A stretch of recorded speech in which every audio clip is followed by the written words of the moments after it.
qui a été faite assez récemment, en 2025, dans la dernière campagne de vaccination, où ce qu'on peut voir, c'est que oui, tu as de l'efficacité au début pour réduire, bon, la mesure qui était dans cette étude-là, c'est plus comme les infections qui amènent, mettons, des hospitalisations.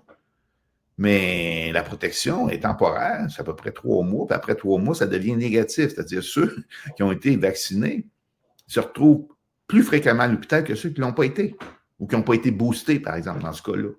Puis il y a l'autre étude que je monte à droite, qui est la fameuse étude de la clinique Cleveland, qui est une des plus grosses cliniques aux États-Unis, dans laquelle, eux, ils ont des données médicales très précises sur leurs 51 000 employés. Ça, c'est celle qui est en haut à droite, là, si tu veux la laisser, celle-là en haut. Là.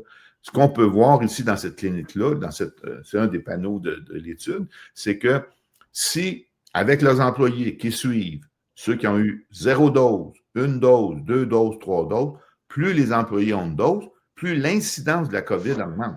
Fait qu'il faut poser la question, comment est-ce qu'un vaccin qui est efficace, qui augmente l'incidence de la COVID, te protège de la COVID? Ça pose une question quand même sérieuse. Évidemment, ce qui va toujours être allégué, c'est que oui, tu vas faire la COVID, mais ça va être moins grave parce que tu es vacciné. Bon, ça reste quand même